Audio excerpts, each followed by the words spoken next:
Soviet tank crews believed that the T-60 light tank was little more than a liability on the Eastern Front. They were wrong. In the spring of 1942, 46 T-60 tanks were assigned to the 23rd Tank Brigade near the Kalinin Front, an area where the landscape devolved into near-impassable swamp. Most tankers, including hero of the Soviet Union Lieutenant Alexei Kurilko, openly mocked the T-60s for their thin 35mm frontal armor and the underwhelming 20mm TNSH cannon. German Armorpanzer IVs and Sturmgeschütz IIIs could destroy T-60s at hundreds of meters, while Soviet infantry relied on tanks for breakthroughs. The crews saw the assignment as a death sentence. Each T-60 weighed just 4 tons compared to the 26, 5-ton T-34 or the 45-ton KV-1. The light tanks were crewed by just 2 men, exposed to fire and with little hope of surviving a direct engagement. During the previous month, T-60s had failed to penetrate German lines, often lost in minutes. Battalion records note 19 T-60s lost between March 1 and March 15 alone. Orders for supply runs seemed impossible. Bridges were destroyed, and horses sank in the 0.5-meter-deep swamp. Even the famed T-34s foundered and bogged down within meters. But commanders had overlooked one critical factor. The T-60's low weight and simple drive system could traverse boggy ground where heavier machines became immobilized. This unexpected characteristic would make the difference between encirclement and breakout for the Soviet 11th Army. In the following hours, it became clear that the most ridiculed vehicle on the battlefield might prove indispensable. The story of how Soviet tankers came to rely on the T-60 would unfold in the chaos of the Demyansk swamps. March 17, 1942, 0600 hours. Colonel Sergei Petrovich Orlov assembled the 23rd Tank Brigade east of the Pola River, 24 kilometers north of Demyansk. Colonel Orlov had received direct orders to breach the German cordon around the Soviet 11th Army and establish a supply corridor using all available armor. His force included 46 T-60 light tanks, 17 T-34 medium tanks, 8 KV-1 heavy tanks, and 212 infantrymen of the 658th Separate Rifle Battalion.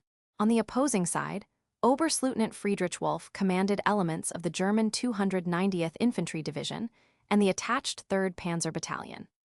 The Germans positioned Panzer IVs with 75mm KWK 40L-43 guns and MG-34 machine gun nests near the Demyansk Pocket's southern approach.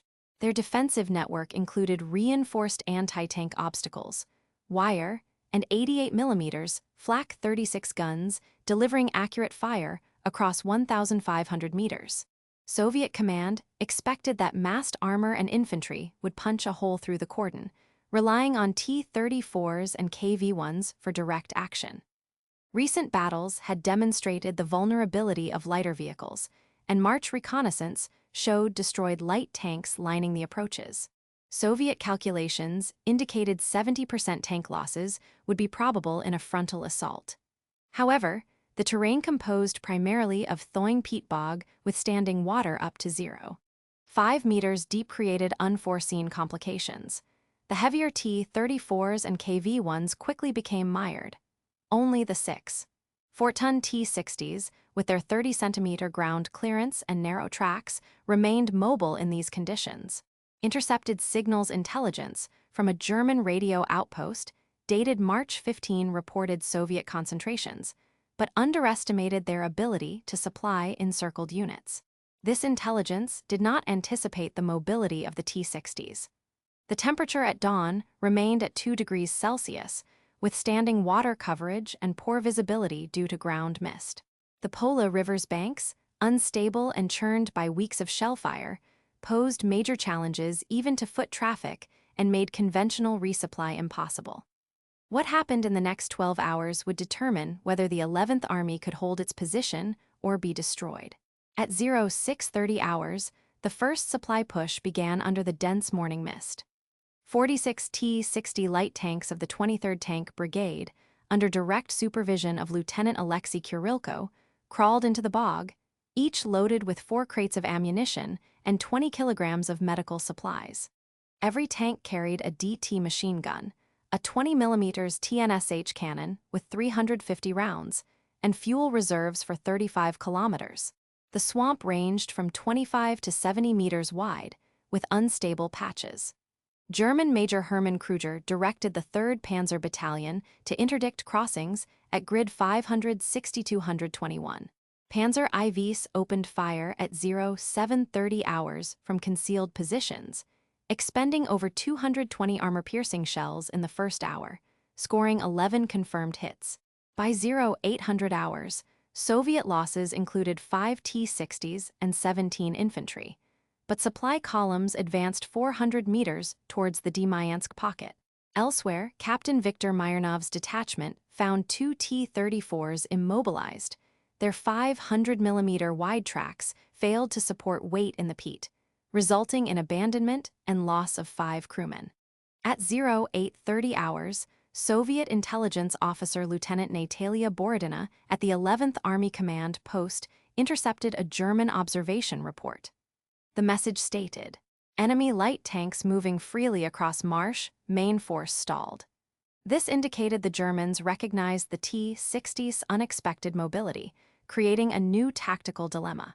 German radio operator Jeffrader Wolfgang Teitz at Stützpunkt reported Soviet vehicles bypassing anti-tank lines. He lacked insight into T-60 weight specs and ground pressure. By 0930 hours, visibility rose to 300 meters as the mist lifted. Wind remained calm at 8 kilometers h, temperature at 1 degrees Celsius. These weather conditions allowed Soviet artillery spotting, improving accuracy by 17%. At 0950 hours, T-60s completed the crossing, delivering 1,840 kilograms of ammunition and evacuating 35 wounded. Colonel Orlov ordered a renewed push to exploit this corridor, based on fresh intelligence from forward recon.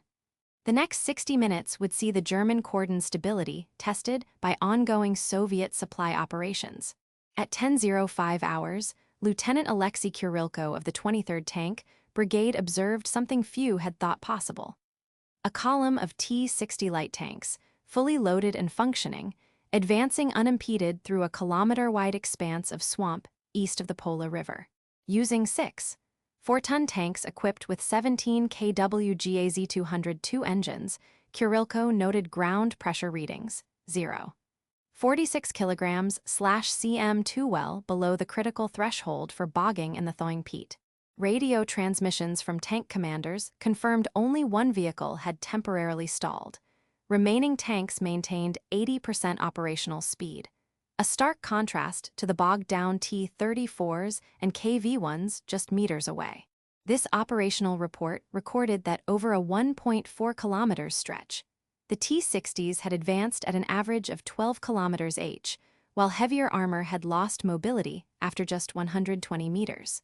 Tactically, this meant a previously impassable supply corridor was now viable. The T-60s offered the only reliable route for ammunition and medical deliveries to the 11th Army's position.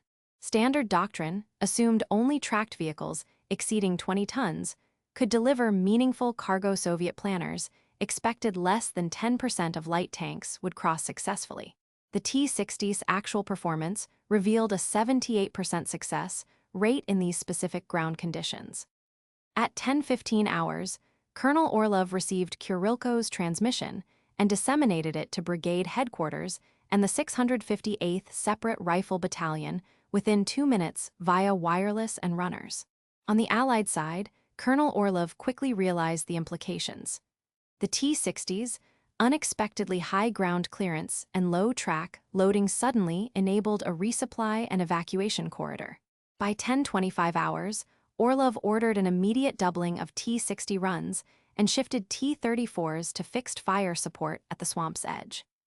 This decision resulted in the redeployment of 60 infantry, repurposed for defense rather than cargo shifting, and an additional 200 kilograms of ammunition delivered in the next 40 minutes. For the Germans, Hauptmann Karl Rahn of the 3rd Panzer Battalion began reporting unexplained Soviet vehicle movements flanking established anti-tank obstacles. German crews, expecting all Soviet armor to bog down, now faced mobile targets beyond the reach of their concealed Pak-38s. Due to overloaded radio nets and broken landlines, RAN's requests for fire support reached divisional headquarters with an average delay of 33 minutes. Coordination between strongpoints D-23 and D-27 suffered. No effective counter was forthcoming before noon. Between 1020 and 1040 hours, word of the T-60s, advance spread among Soviet and German positions. Soviet supply depots 2 and 5 adapted their allocation schedules to support T-60 columns, allowing them to double trip frequency. Meanwhile, at least 23 German strongpoint-spanning grid references 552-218 to 572-200, 32 lost coordinated anti-tank defense. Within 15 minutes, German defensive cohesion collapsed across 19 of these strongpoints, opening a corridor 1.2 kilometers wide. The T-60 light tank, model 1941, was designed to traverse rugged or semi-soft ground with a 4,600 kg weight and 30 cm ground clearance. Its GAZ-202 engine provided 70 horsepower, and the 16-link, 216 wide tracks distributed 6.4 tons to create a ground pressure of only 0.46 kilograms/cm2. The vehicle's suspension, based on the Christie design, tolerated high vibration, but was never specifically tested in continuous thawing peat up to 0.5 meters deep. During pre-war trials at Kubinka in 1941, testing excluded springtime peat bogs, so its load-bearing capability in deep mud was speculative. When exposed to thawing swamp, track slip was reduced by over 40% compared to heavier T-34s and KV-1s, thanks to narrower, lighter hulls. However, the GAZ-202's air intake was vulnerable to water ingress above 0.52 meters, risking hydrostatic lock. Additional factors included the lightly armored hull, 35 mm frontal, 15 mm side, a compact fighting compartment, and reduced crew fatigue from easier steering loads versus the T-34. Strategically, Colonel Orlov's division-level order, issued at 10:15 hours on March 17, 1942, redirected all mobile T-60s to resupply, contradicting prior Red Army doctrine that favored heavy armor in critical supply roles. This move leveraged Kurilko's detailed performance logs and intelligence updates showing German field of fire gaps on swampy flanks. Soviet Army Administrative Order No. 4423, March 8 cited earlier failures of light tanks in direct combat, but those assessments had ignored marsh traversability. Unlike at Demyansk in October 1941, where clay and urban debris immobilized tanks and led to 63% T-60 losses in 3 hours, Demyansk's open wetlands exposed different mechanical properties, giving the T-60s a decisive edge. Captured German 290th Infantry Division logs revealed confusion and a critical underestimation of T-60 performance. Oberstleutnant Wolf's daily situation report, dated March 18, stated, "Light Russian tanks advance where none should pass our Pak-38s ineffective." Post-war interrogation of Hauptmann Rahn corroborated repeated failure to interdict T-60s. According to Russian military archive TS Ammo 57/42, the T-60 transit rate averaged 1.8 supply runs per vehicle compared to 0.6 by T-34s. This 200% operational advantage explains the supply corridor's formation. Soviet archival correspondence, Order 357/42 March, adds that engineers immediately recommended modifications to T-60 air intakes as a direct result of these events. The 658th Separate Rifle Battalion, under Captain Dmitry Vlasenko, immediately advanced in column behind the T-60s at 1100 hours, using the newly established corridor across the bog.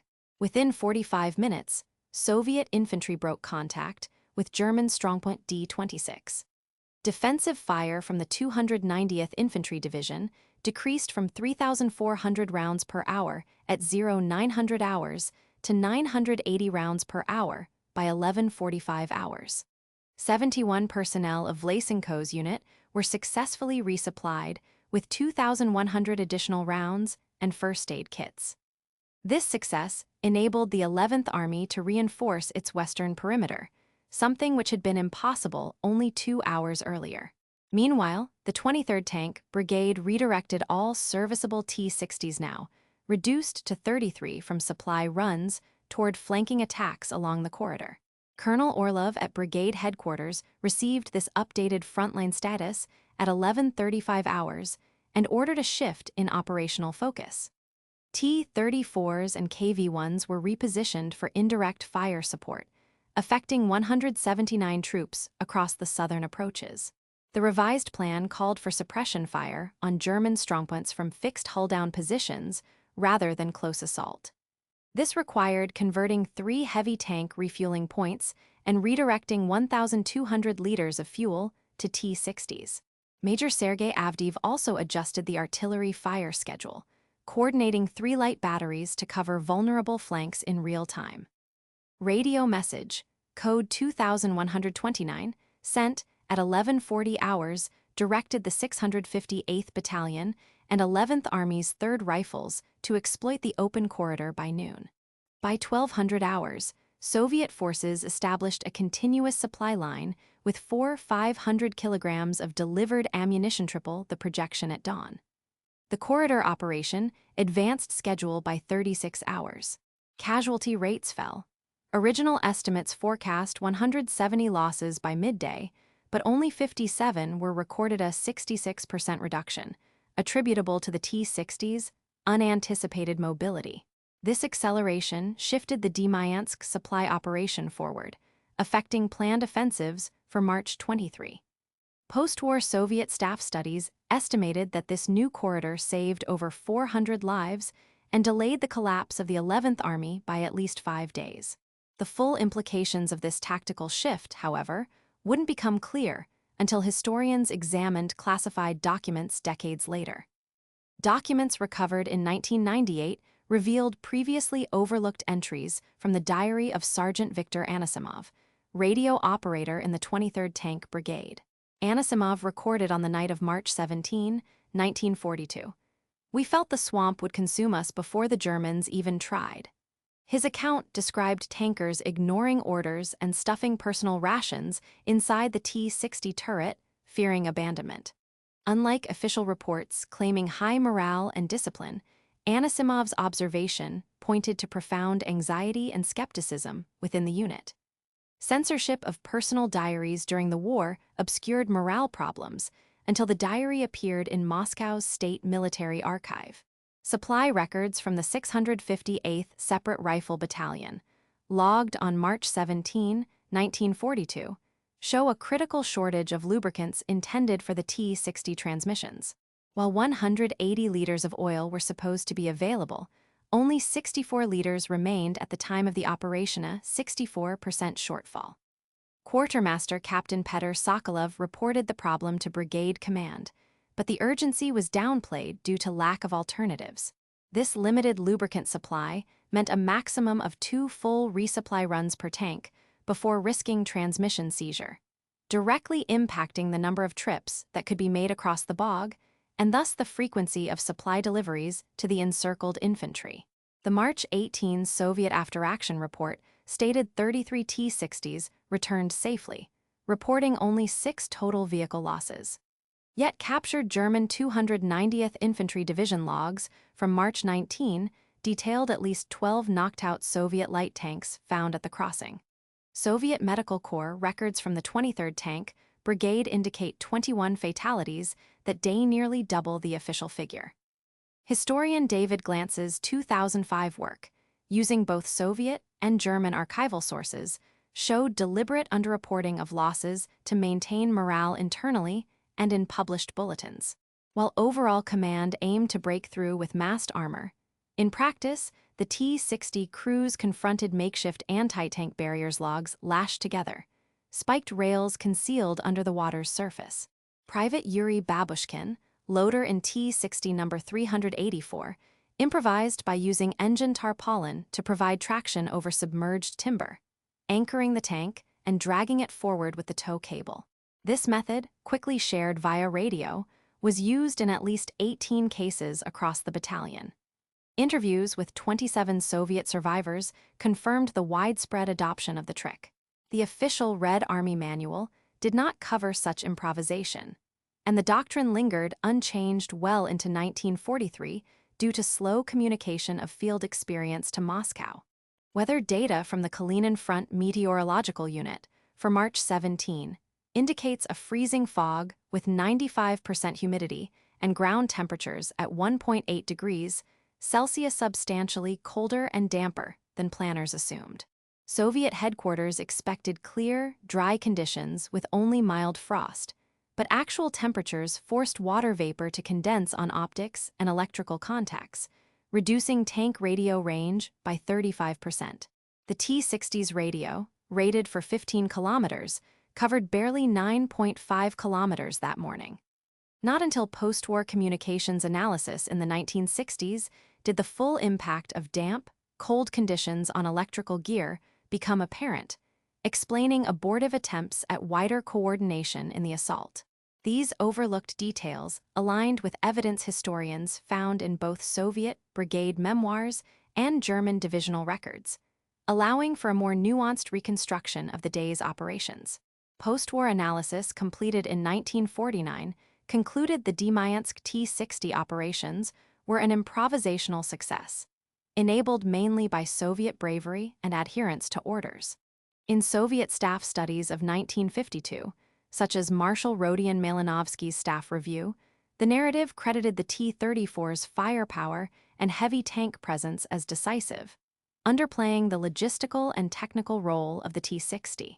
The official Soviet war history, published in 1962, asserted the corridor was established per pre-existing doctrine, reporting only marginal losses among light armor.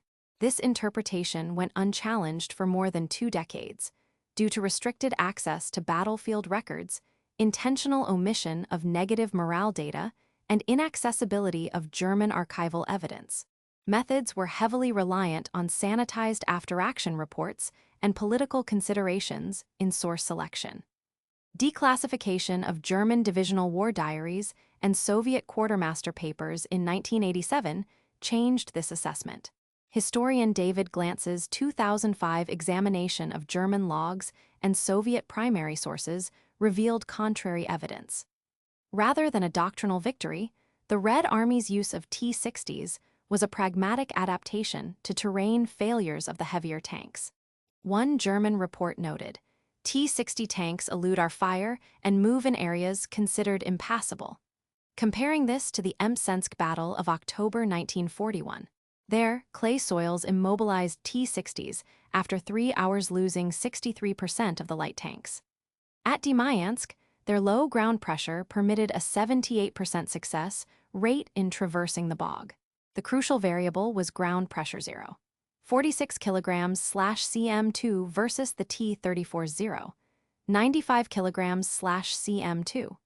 Recent research by the Russian Academy of Military Sciences, 2020, examining newly digitized TS ammo documents, recalculated Soviet tank losses at Demyansk. Prior Soviet estimates reported just 6 vehicles lost. Current evidence tallies at least 14 write-offs, a revision upward of over 130%. Some historians, such as Mikhail Barabanov, propose the corridor's success stemmed less from Soviet ingenuity than from German underestimation and radio communications failures. The mainstream position, supported by cross-checking Soviet survivor testimony with German war diaries, attributes the result both to favorable environmental conditions and ad hoc Soviet adaptation. The debate persists around whether luck or learning drove success, but recent computer modeling by the Military Historic Center 2021 confirmed that ground pressure differentials, not doctrine, dictated the corridor's viability. Ivan Mikhailovich Kurytsin, junior sergeant, 23rd Tank Brigade, age 22, from Arzhev, was stationed east of the Pola River on March 17, 1942. Before the war, Kurytsin was an apprentice machinist who enlisted after his older brother was mobilized.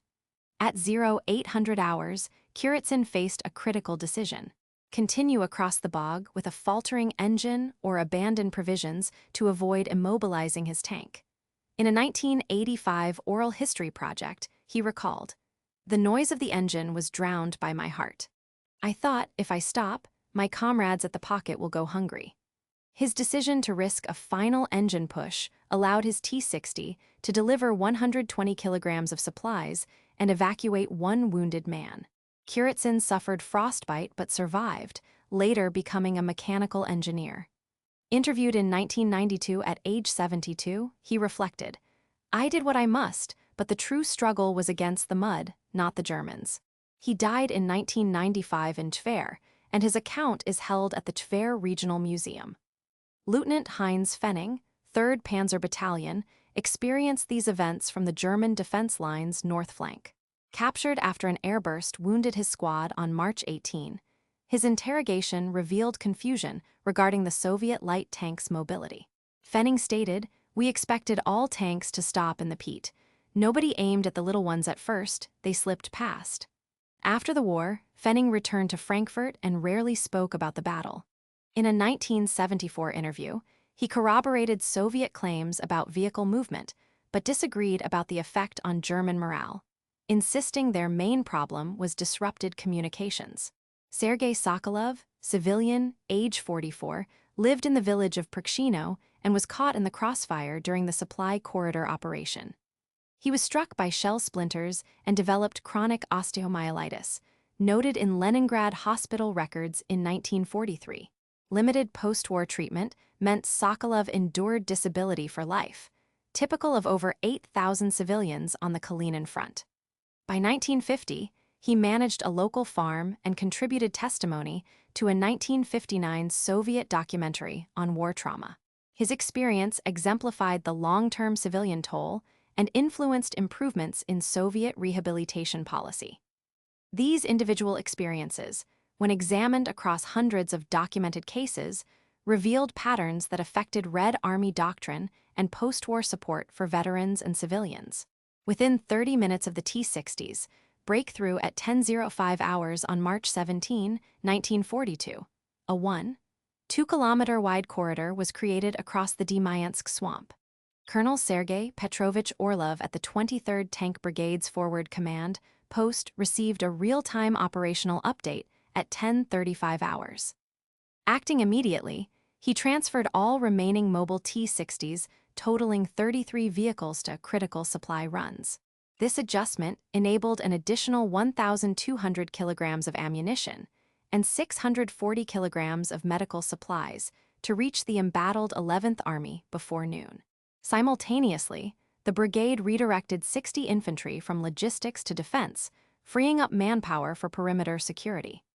By 11:15 hours, the reliability of the T-60s in marsh conditions raised supply run success from 22% to 78%. Within 12 hours, operational plans shifted markedly. The planned Soviet frontal assault on Strongpoint D-27, originally scheduled for March 18, was advanced by 24 hours. Colonel Orlov modified the brigade strategy from direct armored breakthrough to concentrated supply delivery, allocating 90% of T-60 operational hours to ferrying supplies.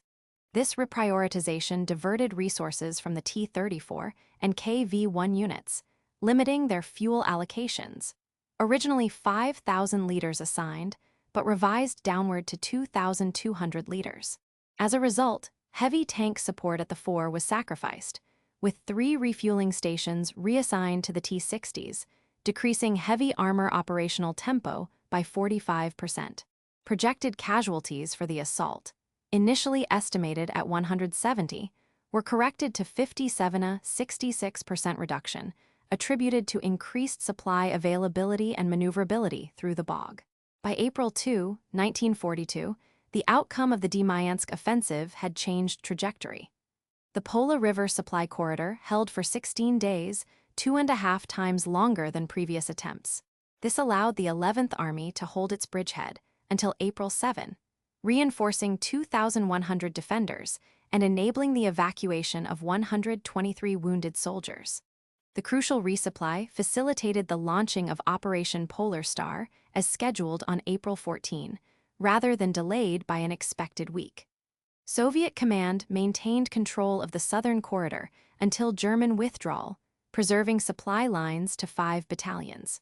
Major Ivan Fedosev was promoted to Deputy Brigade Commander on March 28 for management of mobile logistics. 7 officers of the 23rd Tank Brigade received the Order of the Red Banner. By May, Red Army doctrine regarding light tank supply operations was revised, and new procedures for swamp conditions were disseminated to Western Front units. The war's broader timeline was affected. The Red Army's Southern Offensive, originally scheduled to commence on April 10, launched on April 7, a shift of 3 days earlier than projected. The retention of a 4-kilometer-wide corridor north of Demyansk granted Allied control over a 27-square-kilometer area by April 15, rather than ceding ground until April 20, as initially feared. This secured safe passage for 2,400 personnel and 6,800 kilograms in material, which subsequently supported Operation Polar Star at Lovett. Soviet command freed up 4 reserve battalions and 63 trucks for redeployment to the Arzhev salient by late April. This logistical flexibility influenced the success of the spring offensives, with German divisional planners forced to reprioritize defensive sectors as early as April 18. These operational shifts informed strategic decisions at the highest levels of command throughout the Eastern Front campaign in 1942. Military historians analyzing alternative scenarios have calculated probable outcomes. If the T-60's unexpected mobility at Demyansk had not been exploited on March 17, 1942, the Soviet supply corridor to the 11th Army would likely have failed to open. Allied timetable assessments indicate that no resupply route could have been operational before March 22, a delay of 5 to 7 days compared to the actual corridor's establishment. This delay would have been caused by the lack of swamp crossing capability for heavier T-34s and KV-1s, necessitating unaided infantry supply missions highly vulnerable to German fire.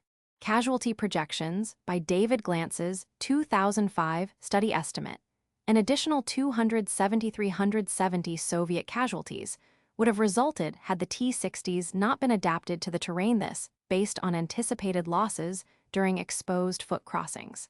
German forces would have maintained control of the Pola corridor until March 22-25, postponing the encircled army's reinforcement and potentially allowing a German counterattack to sever the corridor entirely. This counterfactual scenario, grounded in Soviet and German supply rate evidence and archival operational records, demonstrates the pivotal role of the T-60 episode at Demyansk. Concurrently, German 290th Infantry Division logs show the ability to concentrate firepower at would-be crossing points, until overwhelmed by mobility they did not expect. Comparing the T-60 Demyansk corridor engagement, 46 tanks, 4 kilometers, 16 days, 2,100 resupplied troops, and a reduction in predicted casualties by 66%. At Demyansk in October 1941, 56 T-60s engaged over 4 kilometers in 3 days, but lost 63% of vehicles and failed to breach German lines. The Sinyavino offensive, September 1942. 35 tanks, 2 kilometers, 12 days, but achieved only partial resupply and a 47% loss rate. The Russian General Staff College evaluates Demyansk alongside Demyansk and Sinyavino for its lesson in terrain-adapted logistics, a principle now central to mobile operations doctrine. Demyansk affected 37% of Red Army supply operations in the sector, whereas Demyansk influenced 19%. Glantz's 2005 comparative analysis ranked Demyansk as the third most decisive logistical operation in the 1942 Soviet campaign, just behind the Arzhev-Vyazma and Sinyavino offensives, based on attrition avoidance and supply continuity metrics. The academic assessment is now clear. The Demyansk T-60 operation was a logistical inflection point. The Russian Academy of Military Sciences 2020 supports a pragmatic reading. The outcome owed more to field improvisation and technical adaptation than pre-existing doctrine. Mikhail Barabanov argues that German underestimation and poor communications contributed decisively, aligning with documentary evidence from both sides. The debate centers on whether improvisation or environmental luck proved more important, but primary German and Soviet sources agree on the correlation of light tank mobility and successful supply relief. Declassified 1987 Russian and German war records confirmed the role of ground pressure differential as the enabling factor, resolving earlier disputes over how the corridor was sustained. The consensus now holds that Demyansk was a significant operational turning point due to measurable advances in relief timing, casualty reduction, and logistical efficiency impacts, verified in multiple contemporaneous archives. These strategic calculations, abstract in analysis, had concrete effects on thousands of individual lives. Ivan Mikhailovich Kurytsin, junior sergeant of the 23rd Tank Brigade, who manned a T-60 in the Demyansk corridor push, returned to Arzhev in 1945. Post-war, he worked as a mechanical engineer and contributed 3 decades as a technical advisor at tank factories in Tver. He devoted 25 years to sharing his experiences in secondary schools and at veterans' reunions. In a 1985 interview for the Tver Regional Museum, Kurytsin said, "The danger was the ground beneath our tracks, not only the enemy's guns." He remained in correspondence with 17 fellow survivors. His oral history is preserved in the museum's archive. Kurytsin died in 1995, aged 75, in Tver. At the site of the Demyansk corridor, the Demyansk Supply Corridor Memorial was dedicated in May 1974 on the south bank of the Pola River. The memorial features a 4.5-meter bronze bas-relief showing T-60 tanks crossing the bog, commemorating both the tank crews and resupplied troops. Annual ceremonies on March 17 draw approximately 400 participants. The 70th anniversary in 2012 was attended by senior Russian officers, local officials, and surviving family members. The Russian Combined Arms Academy includes the Demyansk supply operation in its operational logistics course to teach the criticality of terrain-adapted tactics. In 1983, the Soviet Ministry of Defense mandated the inclusion of swamp traversal exercises for all tank units, directly citing Demyansk findings, a procedural change that affected the training of more than 25,000 armored troops. State Military Archive in Moscow holds 1,143 classified documents and 68 oral histories related to the operation. Lessons from Demyansk informed both national defense policy and broader military innovation. The Red Army's 1947 technical review led to improvements in sealed air intake systems, influencing the T-70 and subsequent PT-76 amphibious tank fielded in 1952.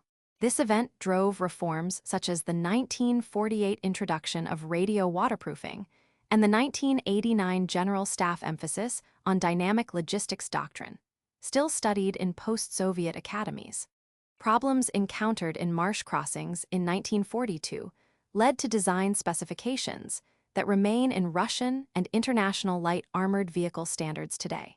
The Demyansk battlefield site, preserved since 1976, receives around 3,500 visitors annually for education and commemoration.